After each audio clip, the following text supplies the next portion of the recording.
வரும் பொங்கல் விழாவில் ஜல்லிக்கட்டு நடைபெறுமா என்ற எதிர்பார்ப்பு மேலோங்கி உள்ள நிலையில் தமிழர் பண்பாட்டின் அடையாளமாக திகழும் ஜல்லிக்கட்டிற்காக பொதுமக்கள் காளைகளை பாரம்பரிய முறையில் வளர்த்து வருகின்றனர். இது குறித்த ஒரு செய்தி தொகுப்பை தற்பொழுது பார்க்கலாம்.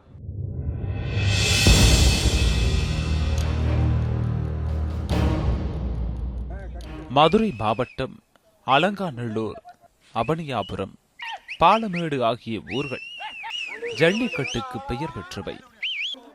இங்கு நடைபெறும் ஜல்லிக்கட்டு போட்டிகளை காண உள்ளூர் மக்கள் மட்டுமல்லாமல் வெளிநாட்டு சுற்றுலா பயணிகளும் வருவது வழக்கம்.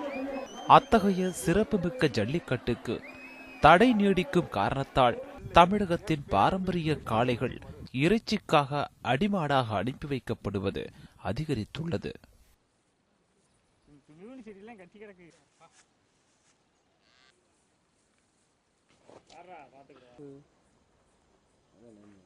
மதுரை மாவட்டத்தின் பல்வேறு ஊர்களில் நடைபெறும் ஜல்லிக்கட்டு போட்டிகளில் மேலூர் மற்றும் சிவகங்கையைச் சேர்ந்த காளைகள் அதிக அளவில் பங்கேற்கின்றன.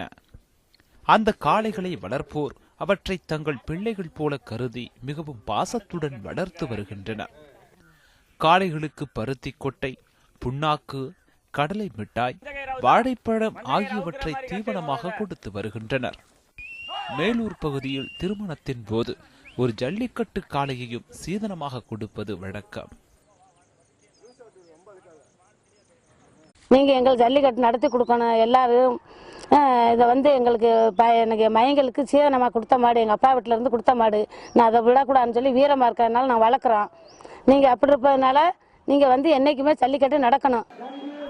ஆண்டுதோறும் பொங்கல் திருநாளுக்கு நடைபெறும் ஜல்லிக்கட்டு கடந்த சில ஆண்டுகளாக தடை செய்யப்பட்டதால் தென் மாவட்டங்களில் மழையே இல்லாமல் விவசாயம் பொய்த்து போய்விட்டதாக விவசாயிகள் தெரிவிக்கின்றனர். என்னைக்கு ஜல்லிக்கட்டுக்கு தடை போட்டீங்களோ அன்னையிலிருந்து எங்க மாவட்டத்துல மழையே இல்லை. எங்க தெய்வ குத்தமா நாங்க நினைச்சு சாப்பாட்டுக்கே வழி இல்லாம மழையும் நம்ம குடிக்க கூட தண்ணி இல்லாம இருந்துகிட்டு இருக்கோம்.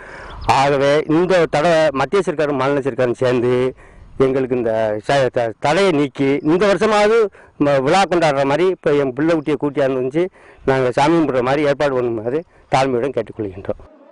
ஜல்லிக்கட்டு தடை செய்யப்பட்டதில் சர்வதேச தொண்டு நிறுவனங்களின் சதி இருப்பதாகவும் உழவனின் முற்ற தோழனாக விளங்கும் நாட்டு மாடுகளை அழிப்பதே அவர்களின் நோக்கம் என்றும் குற்றம் சாட்டுகின்றனர் ஜல்லிக்கட்டு ஆர்வலர்கள். தையில் பறக்கம் தட்டி அந்த மாட்டுக்கு அனைத்து பயிற்சியும் கொடுத்துக்கிட்டு இருப்போம். கொடுத்துருக்கல அப்புறம் இந்த கம்ப்யூட்டர் இதில் கேமலாண்டுக்கிறதுன்னு சொல்கிறதுல வீரத்துக்கு அடையாளம் கிடையாது. அது பொம்மை படையாளம் வச்சு விளையாடுறது மாதிரி தான் அந்த கம்ப்யூட்டர் இருக்கிறது. இது வீரத்துக்கு சம்மந்தப்படாது.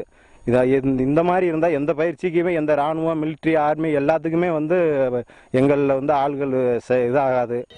ஜல்லிக்கட்டு தடை காரணமாக காளை வளர்க்கும் இளைஞர்களும் காளையை அடக்கும் வீரர்களும் அதிக அளவில் வெளிநாடுகளுக்கு வேலை தேடி செல்வதாக கூறுகிறார் சிங்கப்பூரில் இருந்து திரும்பியுள்ள அருண்.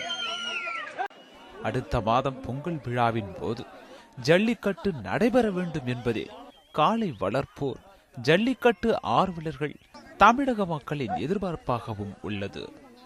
ரமேஷ், நியூஸ் 7 தமிழ், மேலூர்.